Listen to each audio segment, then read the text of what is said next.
La Sociedad Española de Radiodifusión presenta... Ser... ¡Viva la radio!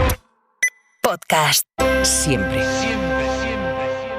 En la mesa del análisis de Hora 25, Lola García, buenas noches. Hola, buenas noches. Manuel Rico, ¿cómo estás? Buenas noches. Y Juan Manuel de Prada, muy buenas noches. Muy buenas noches, Aymar. Por cierto, que fue un éxito de público la presentación anoche de tu libro Mil ojos esconde la noche, La ciudad sin luz, que es el primer tomo. Sí, la verdad es que fue una exposición muy bonita, tengo que reconocerte que fue muy bonita. Fue muchísima gente y los presentadores estuvieron apoteósicos, Ana Caballé y Alex de la Iglesia. Fue una presentación, bueno, yo la guardo en el corazón para siempre. Me alegro mucho, Prada. Bueno, empezamos esta hora de radio con una noticia de última hora. El presidente del gobierno, Pedro Sánchez, acaba de confirmar que hay muertos en un tiroteo en Afganistán, muertos españoles. Última hora, Victoria García.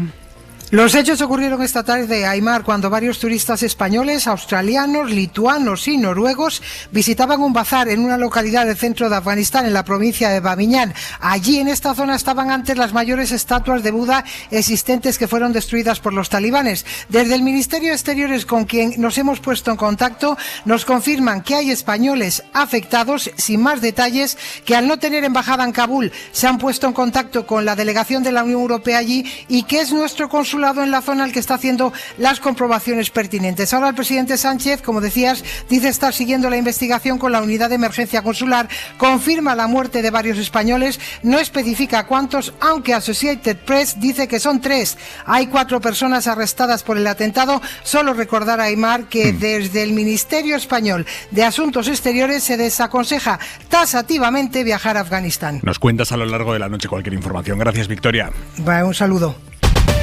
La otra noticia de ahora mismo nos lleva a Estados Unidos. Han condenado a 30 años de cárcel al hombre que entró en la casa de Nancy Pelosi, entonces presidenta de la Cámara de Representantes, y dejó malherido al marido de Pelosi, le rompió el cráneo con un martillo. Corresponsal en Washington, Sara Canals, buenas noches. Buenas noches, Aymar. Sí, Paul Pelosi, que sobrevivió, se le ha visto en varios actos oficiales, aunque tiene 82 años y asegura que sufre secuelas a raíz de aquel ataque. El incidente se produjo, recordemos, días antes de las pasadas elecciones de medio mandato y en un clima intenso de creciente violencia política y discursos de odio. El juicio tuvo lugar hace unos meses y en él este hombre de 43 años hizo varias referencias a teorías de la conspiración propias de la extrema derecha y admitió que irrumpió en casa de Nancy Pelosi en San Francisco con la intención de secuestrarla. Dijo concretamente que quería amenazarla con romperle las rodillas si no reconocía las mentiras de su partido. Así que bueno, fue declarado culpable. Hoy tenemos condena, culpable de intento de secuestro a un funcionario federal y de agresión a un familiar directo, a su marido en este caso. La familia Pelosi ya ha emitido un comunicado esta misma tarde donde se han limitado a decir que están orgullosos de él y han destacado su valentía durante el ataque y también durante el juicio donde acabó testificando. Así que este tipo, al que ahora condenan a 30 años de cárcel, actuó influido por las teorías de la conspiración ultraderechistas que ha alentado durante años Donald Trump. Trump que ahora mismo, Sara, a medio año de las presidenciales, medio año exacto además, está ligeramente por delante en las encuestas y puede volver a la Casa Blanca perfectamente. Sí, es una realidad. Lo cierto es que la cosa está muy igualada. Hoy mismo los sondeos apuntan a una victoria de Trump sobre Biden, pero por tan solo un punto de diferencia. 41% Trump, 40% Biden y casi un 10% no llega Robert Kennedy Jr., que aunque nadie le ve posibilidades reales, sí que puede jugar un papel determinante y convertirse en un pequeño problema para ambos candidatos. Aquí hay un poco de debate sobre a quién podría perjudicar más. Algunos dicen que le va a hacer más daño a Trump por su parte más anti-establishment, negacionista, y otros a Biden porque atrae a gran parte del voto joven y por el apellido Kennedy. Pero la encuesta que esta semana, Aymar, ha llamado más la atención es un sondeo del New York Times que apunta a que Trump supera a Biden en 5 de los 7 estados bisagra. Son los estados que normalmente acaban determinando al presidente, y los dos grandes temas que le estarían pasando factura a Biden son la guerra en Gaza por un lado y luego la economía. Sara, gracias, buenas noches. Buenas noches. El aliado de Trump en Argentina, Javier Milei, ha llegado hoy a España en su primer viaje a nuestro país desde que alcanzó la presidencia argentina y acaba de participar en un acto en la sede del periódico La Razón, rodeado y aplaudido por la crème de los autodenominados liberales españoles. Alejandro Becerra, buenas noches. ¿Qué tal, Aymar? Buenas noches. Milei ha entrado como una estrella del rock o del anarcocapitalismo. Y su primer mensaje ha sido directo. Se nos prendieron los reflectores en todos lados y estamos incomodando a los rojitos por todo el mundo. Primera visita a España como presidente, donde ha aprovechado la presentación de su libro para desplegar todo su armazón ideológico. En el fondo, un capitalista exitoso es un benefactor social, es un héroe. Los derechos alguien los tiene que pagar. Y como los recursos son finitos, ahí aparece el gran problema. Para mí los impuestos son un robo. Entonces, como los impuestos son un robo, digo, o sea, yo no podía ser cómplice de eso. Desde su ya conocida idea de destruir el Banco Central a un curioso hacer Argentina grande otra vez a través de sus políticas ultraliberales. Y todas esas reformas lo que apunta es que Argentina termine siendo el país con mayor libertad económica del mundo y que de esa manera Argentina en 35 o 40 años sea una de las principales potencias mundiales como fue a fines del siglo XIX. El país con mayor libertad económica del mundo. En el centro de su discurso, la aversión al socialismo o cualquier parecido. El poder es un juego de suma cero. Y si lo tienen los zurdos, no lo tenemos nosotros. Entonces yo diría, miren, el cáncer de la humanidad es el socialismo. Y para terminar, un mensaje de apoyo a Abascal y las derechas de Europa de cara al ciclo electoral que viene. Cuando yo era un ser despreciable que nadie me quería, digamos, el único que me abrazó fue Santiago Abascal. No dejemos que el lado oscuro, negro, satánico, atroz, espantoso, cancerígeno que es el socialismo nos gane. Al acto, aparte del líder de Vox, han ido la expresidenta de la Comunidad de Madrid, Esperanza Aguirre, o la exvicealcaldesa de la capital, Begoña Villacís, de Ciudadanos. Autodenominados liberales salivando ante un señor que defiende que hay que acabar con el estado del bienestar, que defiende la compraventa de órganos, que defiende que pagar impuestos es violencia. Rico. Bueno, pues a ver si es que yo recuerdo las palabras, estaba repasándolas precisamente, un juez estadounidense muy conocido, Wendell Holmes, que decía: los impuestos son el precio que pagamos por la civilización. Me gusta pagar impuestos, con ellos compro civilización. Bueno, yo comparto plenamente estas palabras y efectivamente lo que demuestra en toda su crudeza Milei con este discurso es que es un discurso ajeno a la civilización. Es un discurso, bueno, pues completamente de la ley de la selva, jovesiano, y de apoyo al que más tiene, o sea, es los ricos robando a los pobres. Esa es, simplificando, la ideología que defiende Milei, ¿no? Claro, la reflexión que hay que hacer es cómo ha llegado a presidente de Argentina, ¿no? Y ahí sí que también hay una culpa muy importante de los gobiernos que ha habido en Argentina, uno tras otro, que han llevado a la desesperación a muchos ciudadanos, a tal desesperación que, pues, bueno, pues que la idea es que explote todo si tiene que explotar, ¿no? A partir de ahí, bueno, que es el discurso que estamos viendo de la extrema derecha en muchas partes del mundo, un discurso misógino, un discurso racista, un discurso de odio a los pobres, un discurso de odio en general, que, bueno, pues que es un peligro cierto, que es una pena que exista, que es una pena que vayan incivilizados a aplaudirlo, pero es lo que hay. Lo que tenemos que ver es cómo los demócratas, y desde la democracia se lucha contra ello, ¿no?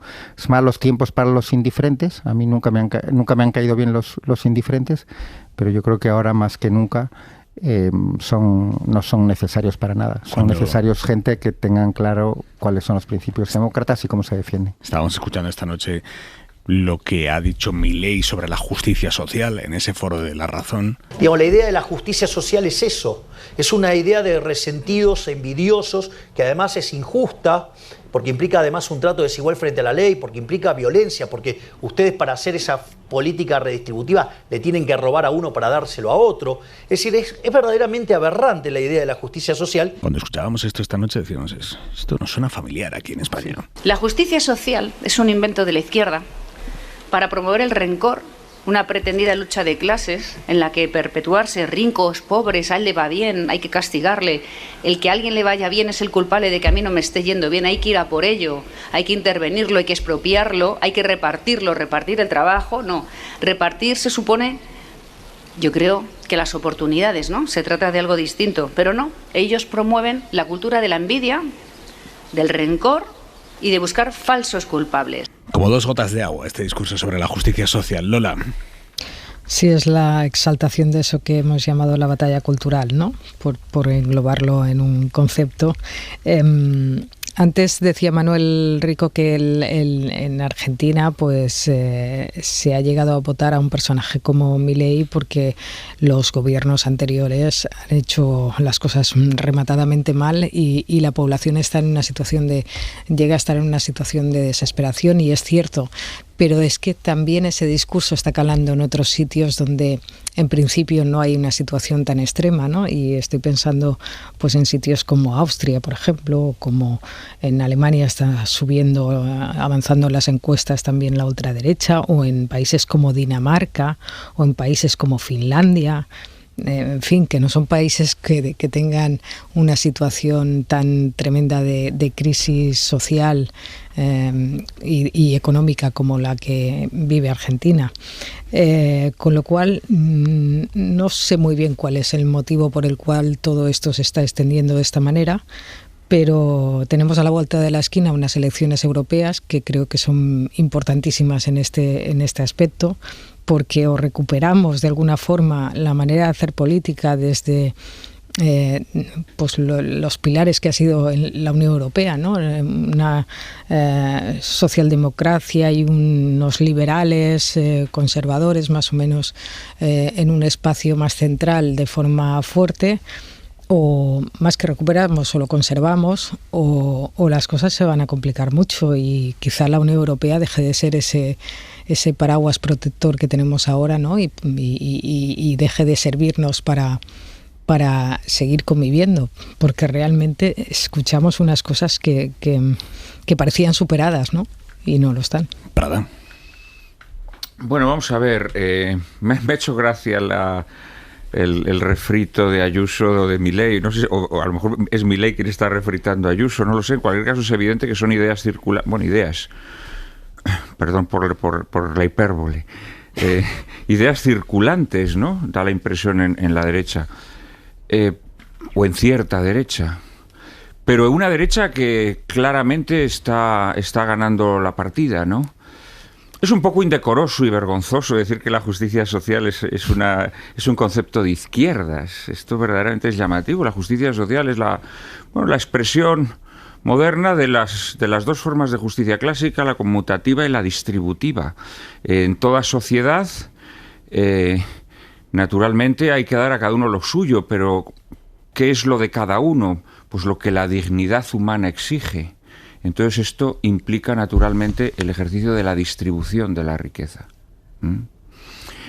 A mí no me gusta pagar impuestos, la verdad, a mí no me gusta pagar impuestos. Hay cosas en la vida que no me gusta hacer, tampoco me gusta trabajar, ¿no? Hay muchas cosas que no me gusta hacer. Lo que pasa es que considero que cuando me convierto en un animal político, cuando decido que no voy a ser una anacoreta, cuando decido que voy a vivir en sociedad, tengo que asumir unas obligaciones, ¿no? Las obligaciones a veces son costosas. Naturalmente, yo creo que todos nos gustaría pues pagar menos impuestos. Entre pagar muchos y pagar pocos es mejor siempre pagar pocos, ¿no? Pues no. Yo discrepo. No, hombre, no, sí, vamos a ver. No, a mí me encantaría pagar muchísimos impuestos, porque hombre, sería la prueba de que tengo unos ingresos altísimos. Y yo pago impuestos gustoso, porque sé que si los impuestos, claro, se destinan correctamente, si el gobierno hace las cosas correctamente, va a servir para una sociedad más justa, va a servir para dar becas, como yo estudié becado, y por lo tanto es algo a lo que estoy agradecido, etcétera, etcétera. Por lo tanto, yo pagaría encantado 3 millones de euros en impuestos todos los años. Pero yo creo, Rico, que eres un poco, o sea, tienes una naturaleza angelical. No, yo creo para nada. A todos, claro, hay cosas que nos fastidian, y una de ellas es pagar impuestos. Bueno, a mí no. O sea, bien, no me incluyas en tú todos. No, a casi todos. Eso es, perfecto. Pero, repito, tú lo haces gustoso y a lo mejor yo lo hago un poco menos gustoso, pero creo que uno tiene que tomar conciencia de sus obligaciones. O sea, lo haces poco gustoso pero convencido. Sí, totalmente. Vamos a ver, yo creo que... Es que además decir estas cosas me parecen muy peligrosas, ¿sabes? Muy peligrosas porque además estás fanatizando a la gente, diciéndole cosas absurdas. La justicia social la han reivindicado desde ámbitos muy diversos, desde luego desde el ámbito cristiano, ¿no? Pero bueno, da la impresión de que esta derecha ya decididamente es anticristiana, ¿no? Es anticristiana. Cosa que es evidente también por otras maneras de comportarse y de desenvolverse. Pero es que además la justicia social la han reivindicado formaciones políticas de derechas, formaciones políticas de izquierdas. No, yo creo que la justicia social tiene que ver con un proyecto de vida social auténtica. Con un proyecto de vida social auténtica. Claro, ellos preconizan que la principal virtud del ser humano y que es el motor del funcionamiento de una buena economía es el egoísmo. Y que la suma de los egoísmos a través de la mano invisible del mercado hace que todo vaya fenomenal. Claro, es que antropológicamente decir que una organización social, una organización económica se tiene que cimentar sobre el egoísmo, en fin, es un concepto terrible. No. Por otra parte, la mayor parte de la gente no puede permitirse el lujo de ser egoísta, porque la mayor parte de la gente cuando se desenvuelve en el mercado actúa por miedo. Actúa por miedo a que le echen del trabajo, actúa por miedo a perder un sueldo, actúa por miedo a la precariedad, actúa por miedo. Y precisamente la función del Estado es intentar evitar que la gente no viva con miedo, ¿no? Que la gente no viva con miedo. Porque cuando tú a la gente le quitas el miedo, la naturaleza humana es altruista, porque el hombre es un animal social. Y por lo tanto, cuando tú le quitas el miedo a la gente siente la necesidad de contribuir a la mejora social, ¿no? Entonces a mí todas estas ideas, que no sé de dónde vienen, o sí lo sé. El señor Milei en un determinado momento ha utilizado una serie de epítetos y ha utilizado el término satánico. A mí estas ideas me parecen, la verdad, bastante satánicas. Sí, pero... Y no creo que sean ni de derechas ni de izquierdas. No, sí, son de ultraderecha. En concreto estas son de ultraderecha. Pero ahora el que ha sido un poco angelical, hablando simplemente de que preconizan el egoísmo, que estoy de acuerdo, preconizan el egoísmo, pero ahí estás siendo un poco angelical tú, porque preconizan algo más. Es que el robo que les parece bien es el suyo. Yo a Ayuso no le he oído condenar el robo que supone no pagar, ser un delincuente fiscal, que supone robarnos a todos. Y eso sí que lo deberían condenar. Entonces hay que ser claro, ellos lo que preconizan es robar ellos. Y impunidad para ellos cuando roban. Eso es lo que preconizan, y eso va un poco más allá del egoísmo. Y claro, para que roben, Milei ha dicho que él está en contra de los impuestos, entonces claro, para que roben el delito fiscal para ellos no es delito. Tienen que estar muchos en la pobreza, que claro, lógicamente ahí son congruentes. Es lo contrario a la justicia social. Porque claro, la justicia social, el delito fiscal, la delincuencia fiscal encaja muy mal con la justicia social. Entonces ahí son coherentes. Ellos preconizan robar ellos y quedarse con ellos, y el que no tenga la posibilidad de ser un delincuente fiscal, sin que la atrapen, o que persigan a los fiscales que intentan aclarar las cosas, pues que se fastidie. Ese es el tipo de sociedad que defienden y que preconizan. Lola. Sí, a mí me ha gustado mucho lo que comentaba de Prada sobre el egoísmo, ¿no? y sobre cómo el Estado ejerce una cierta redistribución precisamente para intentar restar miedo, ¿no?, a todos nosotros en nuestros proyectos de vida, ¿no? Me gusta porque creo que es justamente esa herramienta, la del miedo, la que utiliza este tipo de populismos de ultraderecha. Es decir, creo que de alguna forma lo que están inoculando es miedo. Es una utilización, bueno, pues de por ejemplo, las teorías conspiratorias, ¿no? Todo eso se acaba basando en el miedo, porque como hay muchas cosas que no puedes controlar, en lugar de buscar, pues eso, la redistribución, el intentar que la sociedad se organice de una forma más justa, lo que se acaba es echando la culpa a alguien, ¿no?, de lo que te está pasando. Y creo que estas teorías lo que acaban haciendo es eso. Es decir, me están robando a través de los impuestos, me están robando. Siempre es fácil echarle la culpa a alguien, ¿no?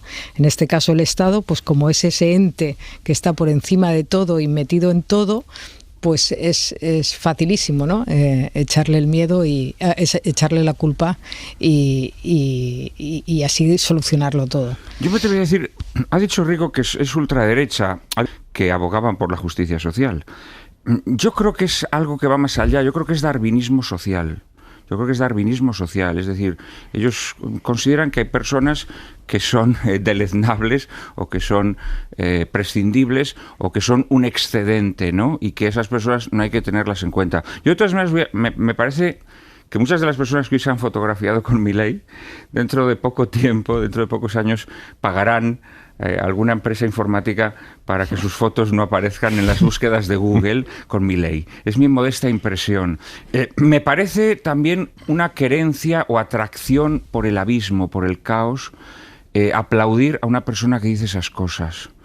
Porque yo creo que atacan al fundamento de la vida política, ¿no? O sea, la vida política en el sentido aristotélico, ¿no? A mí esto me parece sorprendente.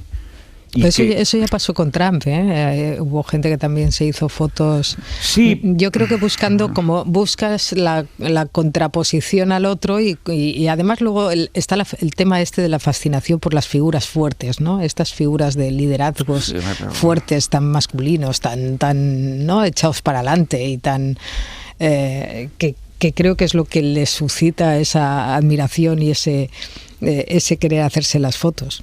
El papanatismo pro-yanqui, lastimosamente, pues es una cosa que hasta parece, pues el débil siempre quiere arrimarse al fuerte y tal, pero hombre, la fascinación por un presidente argentino, pues hombre, dices, en fin. Un saludo a todos nuestros oyentes argentinos, encantados con este comentario de Prada. No. Ya no vas a vender un libro. No, quiero decir que Argentina pues no es una potencia mundial. Oye, vamos a ver, no. Yo soy devoto de la literatura argentina.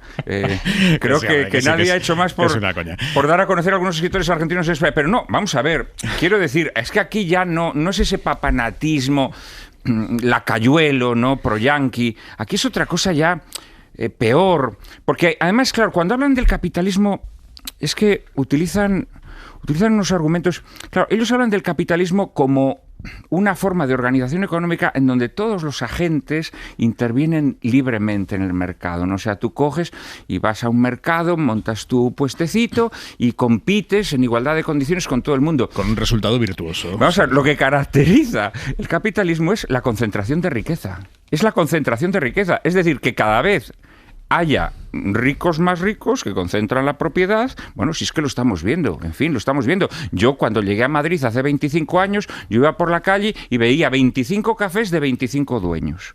Yo ahora voy por la misma calle y veo dos, ¿cómo se llaman?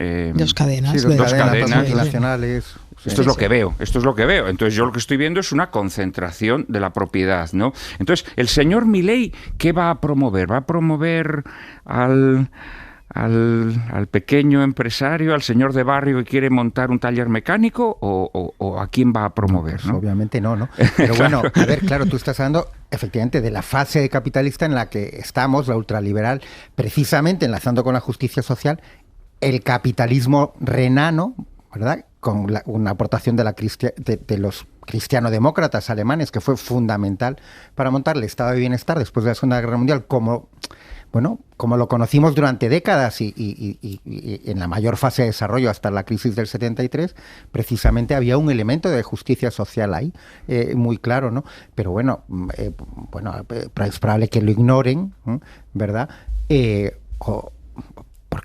Porque lo desconozcan por completo o porque les interesa olvidarlo. Y obviamente ellos lo que defienden es el sálvese quien pueda, ¿no? Que es apoyar al poder, y el que está en el poder se lo queda todo y ya está, y prácticamente, pues eso, un odio al pobre, porque si no tienes nada, es porque algo habrás hecho, ¿no? Y la sociedad ya distingue, Dios ya distingue a los suyos, quiénes son los buenos.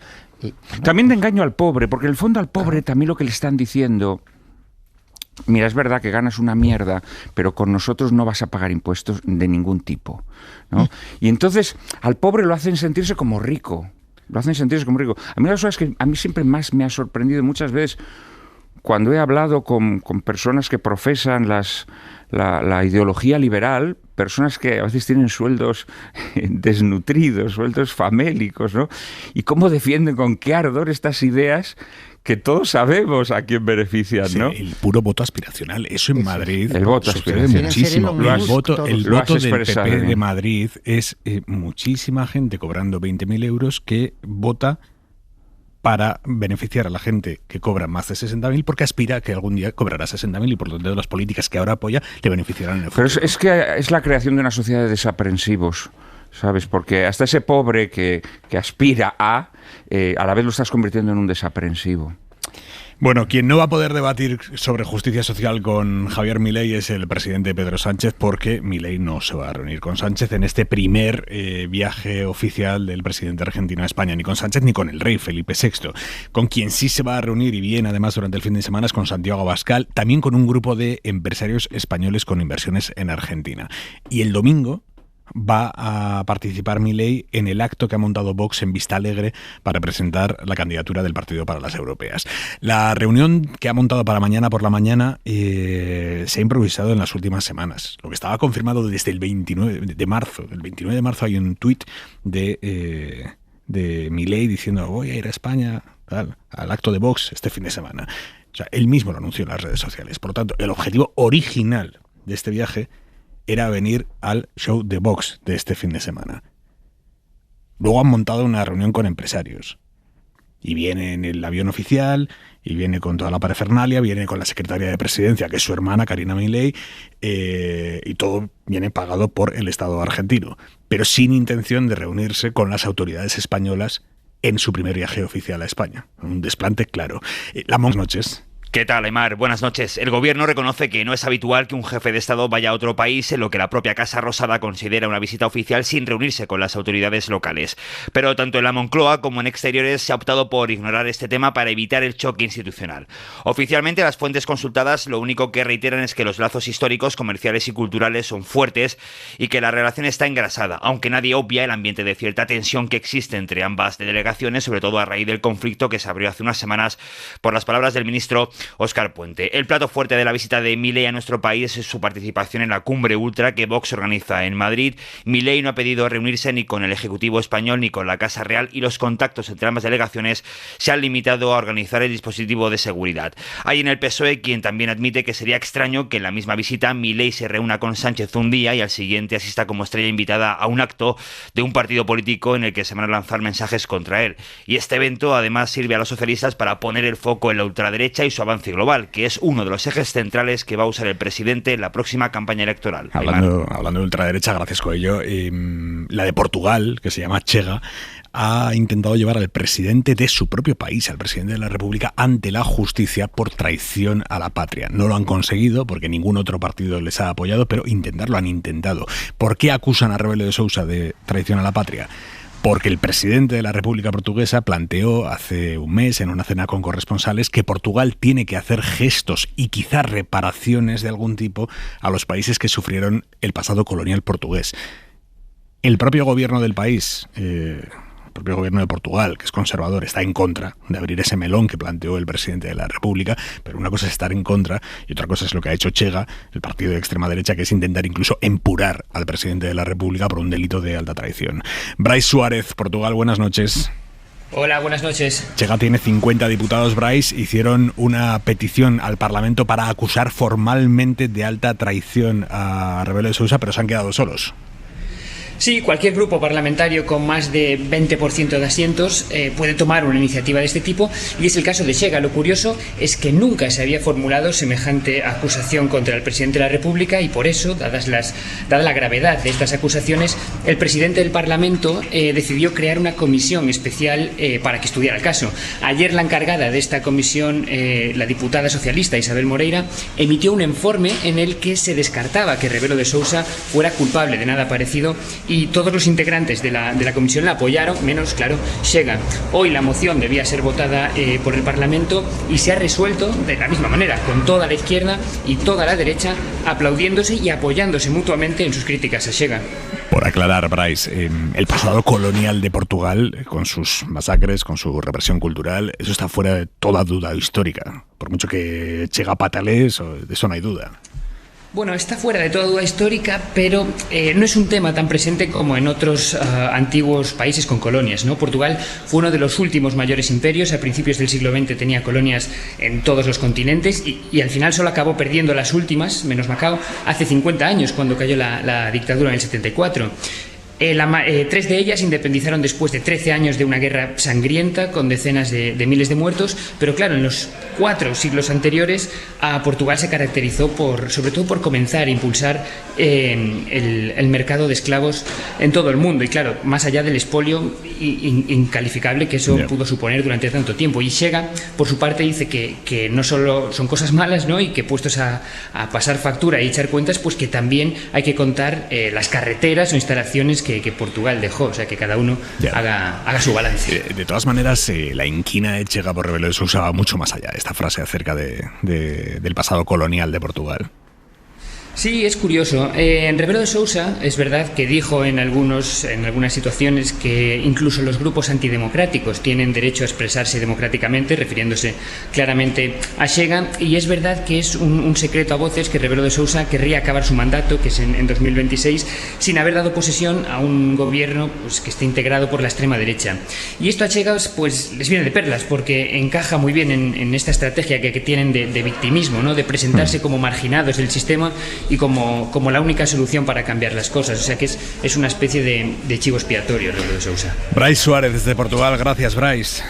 A vosotros, buenas noches. Y nos vamos a Eslovaquia con la última hora del estado de salud del primer ministro Robert Fico, que ha sido operado hoy por segunda vez. Joan Jimeno. Una operación de 5 horas de la que el primer ministro eslovaco ha salido estable, aunque su estado todavía sigue siendo bastante grave.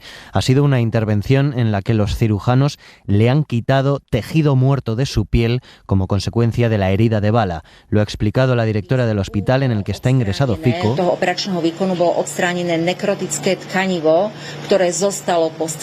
Es la que ha explicado que el primer ministro presenta un pronóstico positivo a pesar de esa gravedad.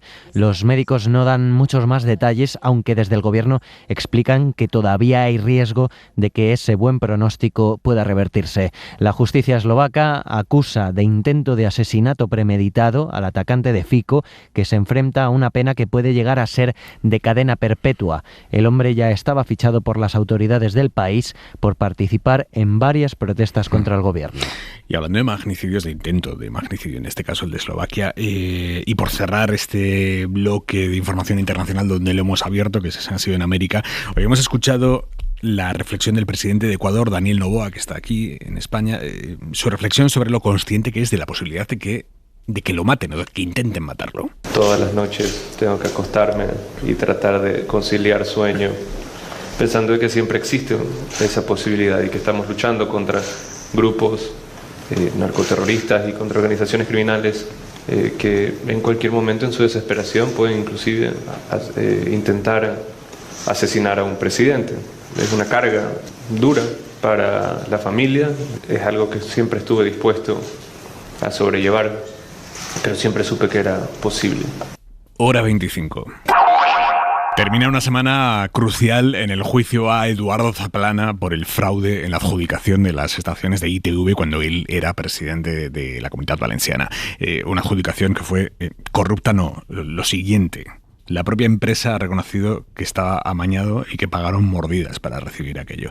La Fiscalía pide para Zaplana 19 años de cárcel por haber cobrado esas comisiones ilegales, por haberlas paseado por un auténtico tour internacional de paraísos fiscales para intentar que se perdiera la pista y por haber repatriado después ese dinero poniéndolo a nombre de testaferros, entre ellos su amigo Joaquín Barceló, que es un señor, por cierto, que ha reconocido ser testaferro de Zaplana. Dice, si hacer un favor a un amigo es ser testaferro, pues yo era testaferro. Pues bien, fue testaferro de Zaplana.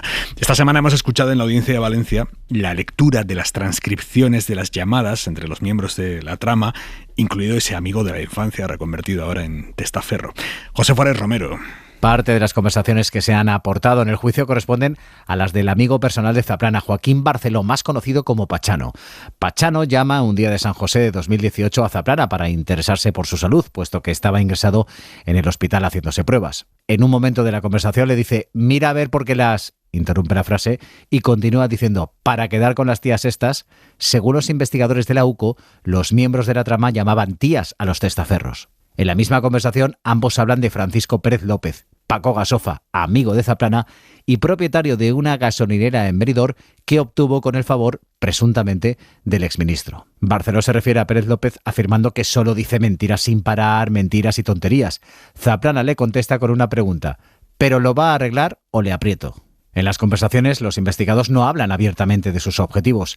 Pachano llama a Francisco Grau, el asesor fiscal de Zaplana, iniciando la charla con un «te mandé aquello».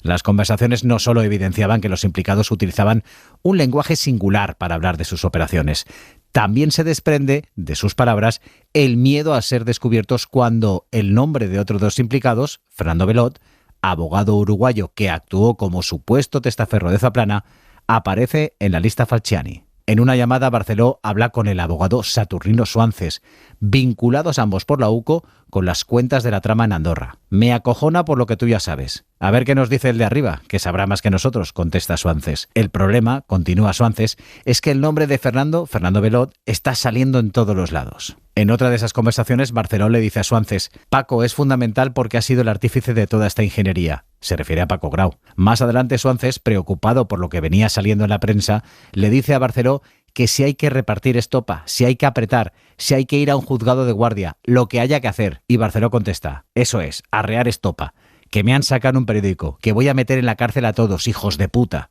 Y Suances sigue, porque sus problemas son con sus gestores o con determinada gente. Pues que disparen a esta gente y se dejen de dar por culo. Mira, Rico, a esta gente le gustaba menos que a ti pagar impuestos. Yo insisto, esto... Por culpa de gente como esta te toca pagar más impuestos. A mí me encantaría pagar muchos más impuestos porque significaría que que tengo muchos más ingresos. Aunque vosotros, no sé si con cierto cinismo, no os lo creáis. Pero, efectivamente...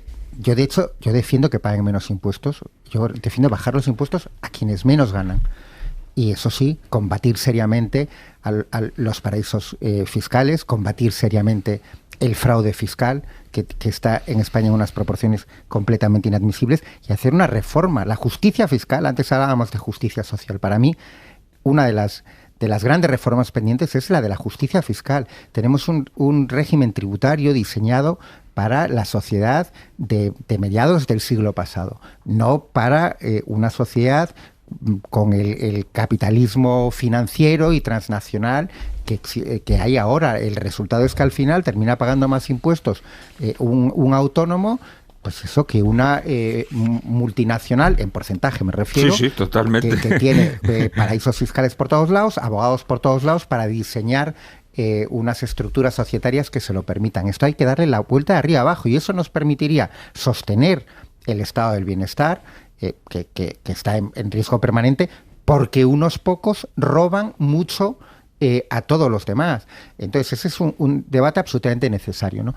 Y por otro lado, coincide Zaplana con el juicio a Rato también, ¿no? Es una casualidad en el tiempo. No parece ser una casualidad respecto a los gobiernos de Aznar, ¿no? Los gobiernos de Aznar han sido los gobiernos más corruptos de la democracia, ¿no? Zaplana y Rato son dos de sus máximos representantes. No hay que olvidar que nos vendieron a Rato como el hombre del milagro económico español. Yo no me imagino el aparato de propaganda del PP con los datos que tiene ahora el gobierno español. Bueno, Rato es que sería el del milagro económico español, no, sino el del milagro económico de la galaxia, ¿no?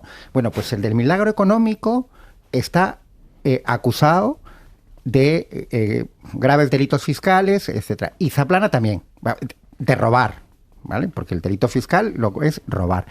Pues es muy significativo que esos dos representantes máximos del gobierno más corrupto de la democracia coincidan en el banquillo, más corrupto desde el punto de vista económico y más corrupto desde el punto de vista moral, porque claro, Aznar es el señor que con 191 cadáveres calientes intentó convencer a los españoles de que había sido ETA el del 11M, y luego, por cierto, Zaplana en compañía de Acebes fueron los que sostuvieron, con la ayuda inestimable de medios de comunicación como El Mundo, la infame teoría de la conspiración, ¿no? Bueno, pues esto es lo que está en este momento en los banquillos españoles, ¿no? Los máximos representantes del gobierno más corrupto de la democracia, ¿no? 11 menos cuarto de la noche, 10 menos cuarto en Canarias. Vámonos a Cataluña, porque Esquerra Republicana ha anunciado a última hora de hoy que consultará a sus bases qué hacer ante la investidura catalana. Esto lo decíamos a las 8. Es una noticia muy importante porque significa que Esquerra, a diferencia de lo que ha dicho durante esta semana, que es no, nosotros nos vamos a la oposición, no vamos a facilitar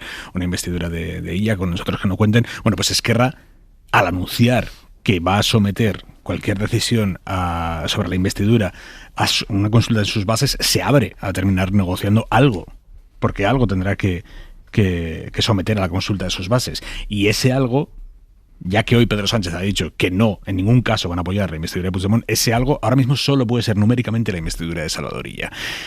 A partir de ahí, que vayan a votar las bases de Esquerra, ¿qué quiere decir? ¿Esto es bueno para ella? ¿Esto es malo para ella? ¿Esto cómo responde a los intereses del PSC? Bueno, pues el tiempo dirá, porque por un lado uno puede pensar que las bases de Esquerra, muy tocadas anímicamente por ese pésimo resultado electoral, decepcionadas, cabreadas, lo último en lo que se van a poner a pensar es en hacer un ejercicio de responsabilidad institucional. Pero por el otro lado también uno puede pensar que las bases de Esquerra, cómo se van a pegar el tiro en el pie de bloquear la gobernabilidad y someter a su partido a unas segundas elecciones para las que ya no tienen ni candidato, porque Pere Aragonés se ha marchado.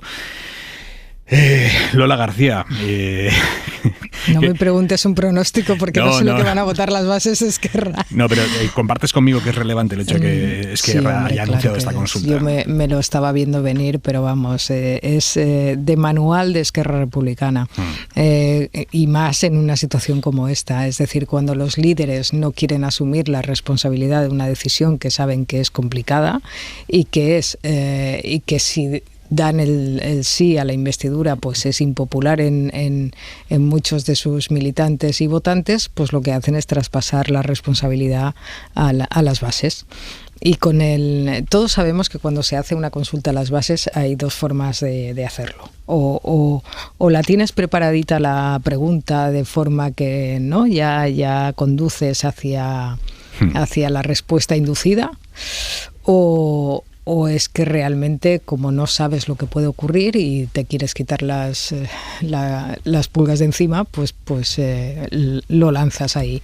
Claro, es que Republicana en este momento tiene un problema, que es que tiene un presidente que va a dejar de serlo porque quiere volver a serlo, cosa que no está mal, que es Oriol Junqueras, y una número 2 que ha dicho que lo va a dejar, pero que tiene que pilotar el partido hasta el próximo congreso. Va a pilotar también esta consulta a las bases, que es Marta Rovira.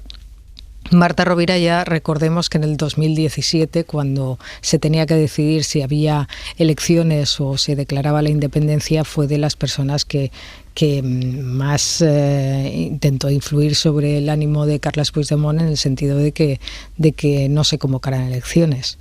Yo no sé ahora mismo en qué posición está Marta Rovira, pero me da la sensación de que muy bueno para Salvador Illa esta noticia no es. ¿Lo compartes, Prada?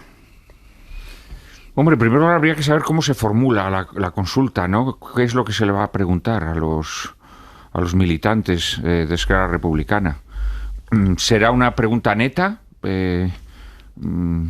Preguntándoles si desean que la formación política apoye al candidato Illa, o sea, una pregunta mucho más enrevesada y ambigua que abra luego todo tipo de soluciones. Hay una cosa que es indudable, ¿no? Y es que el apoyo al PSOE, el apoyo al gobierno del PSOE, o de la alianza del PSOE con Sumar, ha perjudicado electoralmente a Esquerra. Entonces, no sé, yo creo que están en lo que técnicamente se llama una trampa saducea, ¿no? En donde cualquiera es difícil, porque efectivamente la respuesta de no contribuir a que Salvador Illa pueda ser elegido los aboca a unas nuevas elecciones en donde muy probablemente el voto se polarizará más, como se dice, y el voto indepe se va a concentrar en Puigdemont, ¿no? Esto me parece evidente. Si contribuyen, pues todavía se producirá más ese fenómeno, ¿no?, de que para muchos indepes Esquerra se ha convertido en una muleta de la izquierda madrileña, ¿no?, de la izquierda estatal. Entonces, sí, yo creo que están en una trampa saducea. No sé por dónde resolverán. Creo que la segunda opción, siendo mala para ellos, les permite al menos no meterse en un atolladero definitivo. ¿La de la repetición electoral? No, la de prestar un apoyo. Sí, un apoyo que sea tibio, un apoyo que sea simplemente solo la investigación. de poner en marcha, efectivamente, un nuevo mandato, algo así, ¿no? Algo así. A ver, lo que ha puesto sobre la mesa el resultado electoral es, lo que ha sacado a flote es, pues que hay claramente dos formas o dos corrientes en Esquerra que probablemente llevan cierto tiempo, pues peleadas entre sí, por lo menos desde los malos resultados. Son los terceros malos resultados consecutivos de Esquerra. Recordemos que tanto en las municipales como en las estatales ya tuvieron serios reveses, ¿no? Que había una forma de interpretar las cosas por parte de Junquera que no compartía precisamente, o que criticaba parte de la actuación del gobierno de Pere Aragonés, y por otro lado Aragonés y Rovira, y todo esto ha salido un poco a flote y se ha evidenciado en esta semana, ¿no? Yo creo que probablemente Rovira y Aragonés esperaban que con sus dimisiones arrastrar de alguna forma también a Junqueras, ¿no? Inicialmente no lo hizo, luego sí. Yo creo que Junqueras, precisamente al apartarse estratégicamente, evita de tener que tomar esa decisión, como va a ser un militante más que se va a escuchar a los demás militantes para ver si se presenta, pues ese cáliz ya lo ha apartado de él, ¿no? Pero claro, yo entiendo que Marta Rovira, aunque sí que parece que después del Congreso de noviembre lo va a dejar, pues que no quiera tomar esa decisión o ser a la que se pueda señalar como que tomó la decisión de apoyar a ella, ¿no? A partir de ahí yo creo que las bases de Esquerra, básicamente, yo creo que están en una posición de no apoyar a ella, no apoyar ese gobierno, ¿no? Claro, todos los analistas decimos, es que para Esquerra sería un suicidio unas nuevas elecciones, ¿no? Claro, aparentemente parece que sí, ¿no? Porque lo lógico sería eso, concentración del voto independentista en Junts, con un partido sin un liderazgo claro. Claro, 5 meses en política, estamos hablando que se votaría el 25 de octubre, creo, ¿no? 5 meses en política se ha demostrado que son un mundo, y yo no sé si un afiliado o un militante de base tiene en la cabeza todas esas cuestiones ante una pregunta que no sabemos cómo es, y que obviamente también el diseño de la pregunta puede influir, o si va a votar más con el corazón, por decirlo así. Y yo creo que desde luego el corazón de la mayoría de los militantes de Esquerra no creo que esté demasiado con investir a un presidente socialista, ¿no? Un PSC que no es precisamente el PSC más izquierdista de la historia, recordémoslo, un PSC que en temas fundamentales como el aeropuerto o el Hard Rock coincide más con Junts que con Esquerra, ¿no? Entonces yo creo que es muy legítimo el pensamiento de ese militante de Esquerra que diga, oye, pues como que Junts y el PSC se aclaren entre ellos, ¿no? Además como también son socios en Madrid, entre comillas lo de socios, ¿no? Pero ya que han entrado en la gobernabilidad y pues aquí que tienen muchos más puntos en común, pues que se pongan de acuerdo, ¿no? Yo creo que lo más inteligente, me parece a mí, para Esquerra sería propiciar una investidura de una manera tibia, repito, con una abstención. Y luego... No, con la abstención no basta. No, con la abstención no basta, claro, por la suma, efectivamente. Bueno, pues propiciar la investidura, pero luego convertirte en un partido que te opones y que haces una política, la política que tus votantes desean. Yo creo que esa sería la solución salomónica que tendrían que hacer, me parece a mí, desde el punto de vista de la supervivencia del partido. Otra cosa es, claro, si optan por las otras salidas, me parece que les va a ir mal, ¿no? Lola. No, eso es así. Es decir, si en el caso de darle un apoyo a la investidura, sería únicamente a la investidura. No piensan seguir más allá. Es decir, la intención de ella, si tiene ese apoyo a la investidura, es gobernar en solitario, ni siquiera incluir a los comunes, gobernar en solitario y luego ir intentando ver si se clarifica el panorama en los dos partidos independentistas, porque Junts también está pendiente de si Puigdemont lo deja, no lo deja o cómo lo deja. Con lo cual, bueno, pues sería cuestión Él dijo que si no gobernaba se iba. Bueno, sí. Pero eso lo dijo en el pasado. Creo que Feijóo también lo dijo, por exacto. ejemplo. Xavi también dijo que se iba. Claro, efectivamente, te acuerdas de la conversación. Sí, y ojo. Me voy, ojo a ver qué termina pasando. Y ahora te diré, entonces te dije que seguramente seguiría y ahora te diré que seguramente lo va a dejar. ¿Lo va a dejar o le van a dejar? Le van a dejar. Vale, intuyo también que el futuro de Xavi en el Barça va a ocupar espacio en el larguero. Hola, Aymar. Yago, muy buenas. Pues sí, tiene pinta que vamos a hablar bastante de Xavi. Tú fíjate que hace 3 semanas aparecían en una rueda de prensa Joan Laporta y Xavi diciendo que iba a continuar, porque ya sabes que Xavi, después de perder contra el Villarreal, dijo el 30 de junio me voy, le quedaba un año de contrato, y nosotros insistíamos en todas las ruedas de prensa, Xavi, ¿pero es la decisión definitiva? Sí, es definitivo. Bueno, pues no fue definitivo hasta el punto de aparecer los dos en esa rueda de prensa y decir que había visto a Xavi muy ilusionado, incluso Laporta llegó a soltar alguna lagrimita de emoción en ese momento. 3 semanas después volvemos a poner el futuro de Xavi encima de la mesa, los resultados no están saliendo como se esperaba, a pesar de que el Barça sigue manteniendo esa segunda posición de la Liga, que es el único objetivo que le queda de aquí a final de temporada. Quedan 2 jornadas de Liga y esperemos a ver qué es lo que pasa. Tiene pinta que van a tener una reunión Xavi y Laporta el próximo lunes y a partir de ese momento sabremos más del futuro de Xavi en el Barça, que a día de hoy yo te diría que está más fuera que dentro del Barça de cara a la próxima temporada, a pesar de que hace 3 semanas pues todos eran felices y todos estaban contentos. Te escuchamos luego. Hasta luego, chao. La ropa para este fin de semana, Jordi Carbó, buenas noches. Buenas noches, pues a pesar de que van a subir un poco las temperaturas, especialmente las máximas, seguimos en esta situación que se repite día tras día, marcada por momentos de chubascos que refrescan bastante el ambiente, y durante las noches todavía tendremos que abrigarnos un poco porque va a hacer algo de frío, especialmente en el interior. Y los chubascos irregulares, es decir, que no afectan a todo el territorio, pero donde se presentan son fuertes, ahora mismo todavía están presentes en el interior de la mitad norte peninsular, irán desapareciendo a lo largo de la noche, y el fin de semana se van a repetir prácticamente en los mismos sitios. Como novedad, y es una buena noticia porque es de los sitios que más está sufriendo la sequía en estos momentos, las tormentas también afectarán al interior de la Comunidad Valenciana, así como Murcia. Y vamos a actualizar lo que sabemos y lo que no acerca del asesinato de 3 turistas españoles en Afganistán. Alejandro Becerra. Sí, lo último es que la Unión Europea ha condenado en los términos más enérgicos el ataque a los turistas españoles.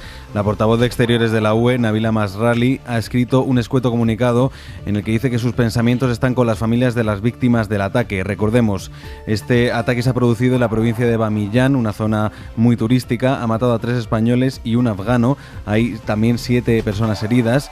Exteriores trabaja todavía por esclarecer las circunstancias, pero según testigos presenciales que cita The New York Times, al menos un hombre armado ha abierto fuego contra el grupo de turistas mientras salían de un bazar.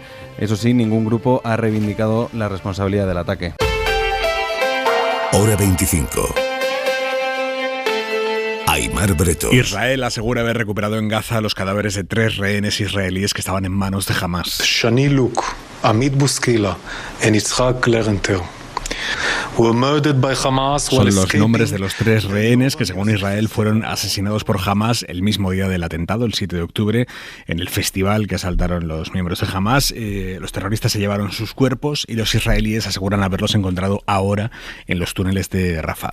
El gobierno español, mientras tanto, ha retrasado el reconocimiento de Palestina como Estado. No se va a hacer en el próximo Consejo de Ministros, el del 21 de mayo, el martes que viene. Digo retrasado porque esta fecha el gobierno nunca la confirmó, pero era pública desde el momento en el que la desveló la tele pública irlandesa, porque en principio se iba a hacer al mismo tiempo. Y el jefe de la diplomacia comunitaria, Josep Borrell, lo confirmó. Le preguntaron la semana pasada en Radio Nacional, ¿a usted le consta que España vaya a reconocer el Estado palestino el 21 de mayo?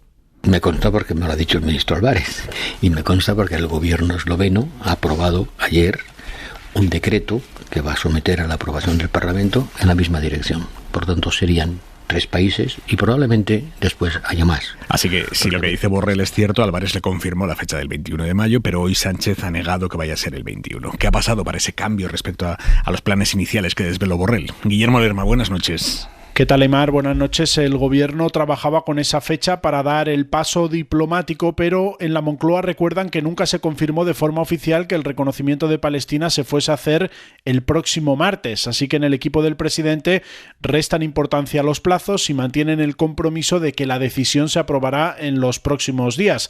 Sánchez había dicho que se daba de margen este primer semestre del año 2024. El retraso, insisten, se debe a que España quiere hacerlo de manera coordinada con otros países, como ha dicho el propio Pedro Sánchez en su entrevista en La Sexta. El retraso lo es porque estamos coordinándonos con otros países para poder hacer una declaración y un reconocimiento conjunto. Y por tanto, bueno, yo estoy a la espera este fin de semana de estos últimos detalles. La intención del presidente es anunciar la fecha el próximo miércoles en la comparecencia que se va a celebrar en el Congreso para informar, entre otros asuntos, de los contactos internacionales que ha mantenido para el reconocimiento del Estado palestino.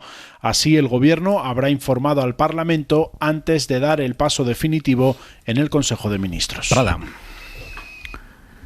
No sé, a mí esto me parece que tiene que ver con la visita de Álvarez a Blinken, ¿no? Y esos convenios de multilateralidad que firmaron. Me da la impresión de que Estados Unidos está dando pasos para amonestar o para tirar de las orejas a Israel, y a cambio está pidiendo a los países europeos que diluyan en una niebla lo del reconocimiento del Estado palestino, ¿no? No sé, me da esta impresión, ¿eh? A lo mejor me equivoco. Porque claro, aquí uno habla por pálpitos, ¿no? No por conocimiento verdadero. A ver, lo que ha dicho hoy Pedro Sánchez es que se va a retrasar unos días, se ha dado a entender, y que la fecha se va a conocer el próximo miércoles. Si es mentira, lo vamos a saber la semana que viene. Quiero decir que si tu pálpito fuese cierto, se va a saber la semana que viene. Sería realmente una estupidez mentir en algo que dentro de 7 días, ciertamente. Dentro de 5 días se va a saber. Lo que pasa es que parecía como que Borrell lo decía con una certeza plena, ¿no? Absolutamente, pero bueno, quiere decir que lo importa. Si la versión que ha dado hoy el gobierno español es correcta, bueno, pues no sería problemático, porque entre reconocerlo el 21 o el 28 no hay una diferencia enorme. Lo fundamental aquí es que se reconozca. Se quiere hacer de forma coordinada, me parece razonable, pero la esencia es eso, que se reconozca, y se reconozca de forma inmediata. Y que se lidere conversaciones dentro de la Unión Europea para que el máximo de países se sumen a ese reconocimiento. Y luego que se sigan adoptando todas las decisiones que pueda el gobierno español para terminar con el genocidio que está practicando Israel en Gaza, ¿no? Entonces, si realmente es una cuestión de unos días, por un motivo que no he explicado, pues bueno, pues entraría dentro de lo aceptable si se siguen dando esos pasos y se sigue pues luchando por lo que verdaderamente importa, ¿no? Que es parar el genocidio. Si no es así, sería pues algo completamente inaceptable, un incumplimiento por parte del gobierno español muy grave, con lo cual saldremos de dudas muy pronto. Ahora mismo no hay nada que lleve a pensar que no vaya a ser. ¿Se han establecido las fronteras que se van a reconocer a Palestina, por ejemplo? No. Porque claro, Palestina, ¿qué es Palestina? La Palestina de los acuerdos de... Bueno, hay decenas de resoluciones de la ONU, pero no corresponde a España definir las fronteras. Lo que le corresponde a España, como cualquier otro Estado, es reconocer al Estado palestino. Eso es lo que tienen que hacer, ¿no? Claro, pero es que el Estado palestino ahora mismo es liliputiense respecto a lo que en un principio tendría que haber sido, ¿no? Porque llevan decenas de años yo invadidos. Creo que se trata más de un gesto simbólico que no de algo que se pueda aplicar directamente, porque un Estado efectivamente efectivo sin unas fronteras definidas es muy difícil de llevar a la práctica. Por tanto, yo creo que es en estos momentos pues una manera de fortalecer de alguna forma la posición de Palestina, que supongo que Álvarez debió hablar con Blinken. No sé en qué términos, evidentemente, pero que se le debió informar de que España tenía intención de hacer este reconocimiento en breve plazo. Imagino que sí. Sí, lo hablaron sin duda. Y además es algo que llega después de la votación de la Asamblea de Naciones Unidas, que yo creo que también España se ha esperado a eso, a tener ese aval. Estamos en la recta final del programa, de esta edición de viernes de Hora 25, y quiero todavía contaros un par de cosas más. La primera es que el Gobierno ha encargado una investigación sobre el nuevo rector de la Universidad de Salamanca, José Manuel Corchado, por haber hinchado su currículum con trampas durante años. Esto lo ha ido desvelando el periodista del País, Manuel Ansede. Ha contado cómo este hombre se ha citado a sí mismo miles de veces en sus publicaciones y ha hecho que otros trabajadores suyos citaran sus propios estudios, y con esas artimañas ha conseguido aparecer como uno de los científicos más citados en distintos rankings. El Ministerio de Ciencia ha pedido ahora al Comité Español de Ética que investigue a Corchado. Javier Ruiz Martínez. El Ministerio confirma a la SER que lo encargó el pasado 3 de mayo, y esa fecha es importante. Un día brillante, con mucha participación, no os puedo decir nada más. Espero que los votos nos acompañen. Porque lo hizo antes de que Corchado se convirtiera en rector de la universidad. Y ya con ganas de empezar a trabajar. Antes de estas palabras, el diario El País había publicado documentos que prueban que para convertirse en uno de los científicos más citados del mundo, había añadido miles de autocitas irrelevantes en sus publicaciones. Hay un artículo en el que en un solo párrafo hay 227 citas a sí mismo. Después de estas noticias hizo un borrado masivo. Sin embargo, la trampa sigue a la vista porque siguen en el caché de una plataforma científica británica, y allí el Comité de Ética podrá revisarlos para comprobar si ha habido mala praxis científica. Pues veremos qué dice el Comité de Ética, y escucharemos el lunes aquí en Hora 25 al ministro Pablo Bustinduy. Estará con nosotros a las 10:30, a las 9:30 en Canarias, el lunes, como digo. Esta semana Sumar ha propuesto que en los presupuestos para el año que viene se incluya la creación de una prestación universal por crianza de 200 euros al mes por hijo. Sumar defiende que eso permitiría garantizar una cierta igualdad de oportunidades en el principio de la vida. La futura ley de familias ya incluye una renta de 100 euros al mes por hijo durante los primeros 3 años, pero Sumar plantea que sean 200 euros al mes hasta que los hijos cumplan 18. Sería muchísimo dinero, pero ellos dicen es que estamos muy lejos de lo que invierte Europa, la media de Europa y la media de la OCDE en infancia y familias. Así que, por lo tanto, dicen hay margen en este sentido. ¿Qué os parece? ¿Qué os resulta, si es que hay algo que os resulte interesante? ¿Qué dudas se os plantean de esta propuesta, Lola? Hombre, que hay que hacer algún tipo de política para fomentar la natalidad en este país, yo creo que es clamoroso. Ahora, no sé si el cheque bebé es la mejor política. Yo creo que seguramente hay que ir más allá, porque habrá que saber en qué condiciones, ¿no? También, de momento es una propuesta que tendrá que definirse, pero no sé si es progresiva, si es universal. No, la plantean de forma universal. Claro, y dicen que es la única, problema, la defensa que hacen ellos sí, de la universalidad es que dicen que es la única manera de que funcione realmente. Y me sorprende porque a mí no me parece que haya que gastar cantidad de dinero en subvencionar este tipo de cosas a personas que tienen suficiente dinero como para hacerlo sin ningún problema. O sea, es que no por parte de una fuerza además de izquierdas, es que vamos a volver al debate inicial, ¿no?, de esta noche, el tema de la redistribución de la riqueza. Yo todas estas políticas tan universales encuentro que en unos momentos de crisis determinados, vivimos en los últimos años bastantes casos de inflación disparada durante unos meses, pandemia, situaciones muy con sentido, porque es difícil aplicar de otra forma y porque si lo aplicas de otra forma se alargan los plazos, se complica el acceso y al final acaba siendo ineficiente. Pero en algo así que se quiere que sea algo estructural, pues hombre, no sé, no entiendo por qué alguien que cobra, pues no sé, 200.000 al año, tienes por qué aportarle 200 euros mensuales por tener un hijo, sinceramente. Prada. Estoy de acuerdo con Lola, en líneas generales, estoy de acuerdo con Lola. Creo que tienes que ayudar a aquellas familias para las que tener un hijo representa una dificultad añadida, ¿no? Por carencias económicas. De todas maneras, yo creo que la mejor ayuda para la natalidad es que nuestros jóvenes tengan trabajos dignos desde el inicio de su carrera laboral, que tengan acceso a una vivienda barata, y que por tanto puedan encarrilar su vida a la edad en la que hay que tener hijos, ¿no? Porque este también es otro problema, ¿no? La gente cada vez tiene hijos a edades más provestas. Ya debe haber más gente que tiene hijos a los 40 que a los 20, ¿no? Y que la igualdad con las mujeres también se avance, en fin, hay un montón de cosas. Claro, yo creo que hay otras medidas, ¿no? Ahora, desde luego sí, yo creo que ayudas a aquellas familias que tienen dificultades serias, yo creo que sí, eso es positivo.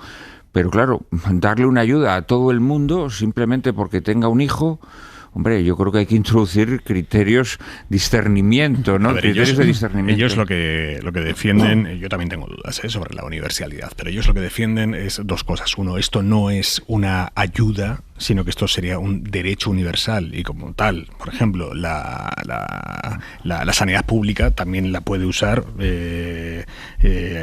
Amancio Ortega. Este es el argumento principal, el del derecho universal. Y después ellos dicen que en el momento en el que dejas de hacerla universal y pasa a ser solo para los colectivos vulnerables, ahí entran en la ecuación conceptos como la burocracia, la estigmatización, la falta de información, y que hace que mucha gente de esta no termine llegando a esa ayuda. Entre vulnerable y universal también hay un mundo. Es decir, tú puedes aplicarlo a lo mejor hasta determinadas rentas que se consideren media-baja, pero no necesariamente vulnerables. Pero también es verdad que hay rentas altas que en fin, que los impuestos de la clase media de las personas que pagan pues por una nómina acaben en manos de gente pues que a lo mejor tienen una SICAP, a mí me parece un poco extraño. Y es que luego, por ejemplo, ¿quién puede permitirse tener, por ejemplo, en España hoy en día 4 hijos? Por ejemplo, ¿no? Algo que antes era relativamente normal, ¿no? Si Dios te los envía. No, normalmente quien tiene 4 hijos es porque tiene una situación económica acomodada. Entonces esa persona se va a llevar más ayuda.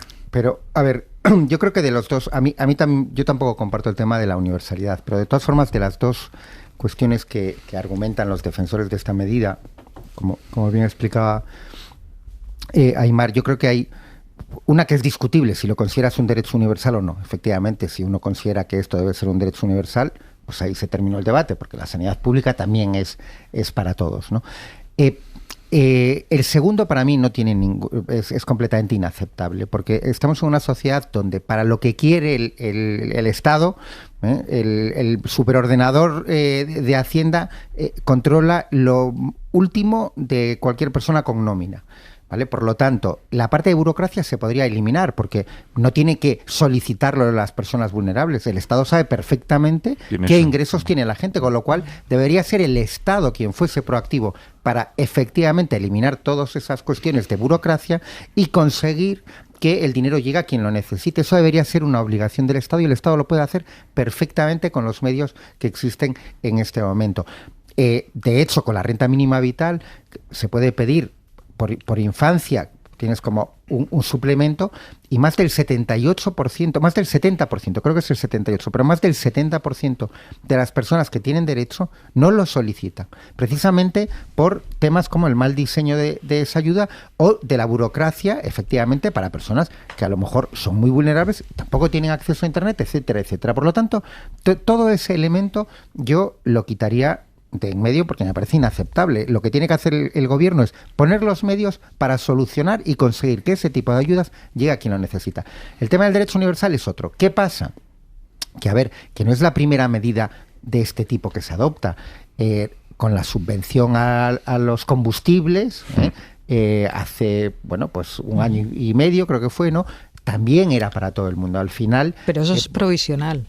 Claro, eso no es pero fue siempre, universal, ¿no? Fue para todos. También estaba subvencionándole la gasolina al señor del Porsche. Por eso antes te hacía esa distinción, claro. Porque es difícil poner una medida tan afinada, ¿no?, en las personas para unos meses o para un año. No, también perfectamente. Tú eso, imagínate, lo haces a través de el IRPF. O sea, hay todas las cuestiones que se puedan solucionar con el derecho administrativo, hay administrativistas que te lo solucionan. Se puede hacer, será más o menos complicado, pero se puede hacer porque no tiene que ser tal y como se aplicó, se podía dar por otras vías a la gente. Pero para mí el elemento ahí clave es la universalidad. Es que yo no veo la necesidad de que una ayuda como la de la gasolina sea para todo el mundo. Y sí que creo que se puede discernir. Y con esto lo mismo. Ahora, si el argumento es que debe ser un derecho universal como la sanidad, bueno, pues es otro debate y hay otros argumentos que utilizar, ¿no? Bueno, el fomento de la natalidad se supone que es un bien que favorece el bien común, que es bueno para la sociedad. Claro, esto sería... Quienes sean partidarios de esa universalidad lo alegarían, ¿no? Es decir, el fomento de la natalidad es un bien para todos. Pero yo sigo teniendo dudas y sobre todo yo creo, repito... Una persona que tiene recursos económicos importantes no va a tener más hijos por el hecho de que... o no va a dejar de tenerlos por no tener 200 euros al mes. Es decir, que ahí el fomento no existe como tal. Y yo repito, yo creo que lo importante para una pareja que quiere tener hijos es tener una seguridad económica, un trabajo estable y una casa. Bueno, pero no es incompatible porque, a ver, entre otras cosas, porque cuando te cumplen los hijos 18 años vas a seguir teniendo que mantenerlos, ¿eh? Sí, porque si no pueden tener 36, ¿no? Claro.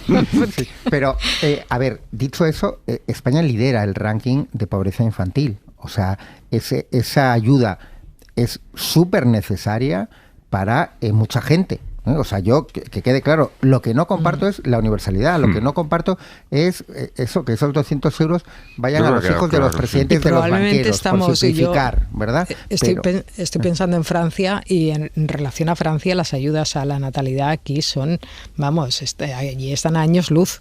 O sea que probablemente en esto tenemos que mejorar. Bueno, dejadme que no a Francia, pero sí me vaya al Vaticano, porque la Santa Sede ha aprobado su nueva guía para examinar los fenómenos sobrenaturales, apariciones de las vírgenes y demás, porque con las redes sociales están apareciendo como setas milagros de todo tipo en distintas partes del mundo. Por ejemplo, cerca de Roma hay una señora que jura que su virgen multiplica pizzas y multiplica ñoquis y congrega a muchísima gente. Bueno, pues para poner orden en todo esto, el Vaticano ha concentrado toda su normativa en una sola, normativa de reconocimiento de este tipo de fenómenos. Corresponsal en Roma, Joan Solés, buenas noches. Buenas noches, Aimar. El Vaticano no excluye, según el prefecto de la Congregación para la Doctrina de la Fe, el cardenal Fernández, que el Espíritu Santo, para estimular la comunidad de creyentes, provoque visiones, apariciones marianas, locuciones interiores, milagros, manifestaciones en imágenes de santos y santas, entre otros fenómenos. Pero a partir de la entrada en vigor de esta nueva normativa, la Iglesia Católica, en principio, ya no reconocerá el carácter sobrenatural de estos fenómenos y solo molto straordinariamente un papa. De forma muy extraordinaria, añadido el prefecto, un papa podría admitir el carácter sobrenatural de esto no sucederá. Di norma non si farà. Así pues, con la nueva disposición firmada por el Papa Francisco, revelaciones como las de Medjugorje en Croacia, el milagro de Treviñano en Italia o las supuestas visiones en el Palmar de Troya en España no serán nunca admitidas en la Iglesia. Por el contrario, Fátima, Lourdes o el Pilar de Zaragoza, como centros de supuestas apariciones marianas, se salvan. Di norma quello che è successo in passato. Como norma, ha dicho el cardenal Fernández, lo que la Iglesia ha reconocido en el pasado sigue igual. Rimane com'è. Siento que hoy no puedo más, te busco y solo encuentro mar, necesito verte y hablar. Pues lo vamos a dejar aquí por hoy. Lola García, Juan Manuel de Prada, Manuel Rico, un abrazo, amigos. Me quedo con ganas de comentar esto, cachis la más bueno. Ya lo sé. Otra vez La multiplicación de las pizzas y los ñoquis, eso viene en la Biblia, ¿no? Esto no estaría mal. No estaría nada mal. Descansad, amigos. Hasta el lunes, adiós. He escuchado caminar, te siento pero tú no estás. Mírate y mira ahora hacia atrás. Has venido a despertar. Para no perderte ningún episodio, síguenos en la aplicación o la web de la SER, Podium Podcast o tu plataforma de audio favorita.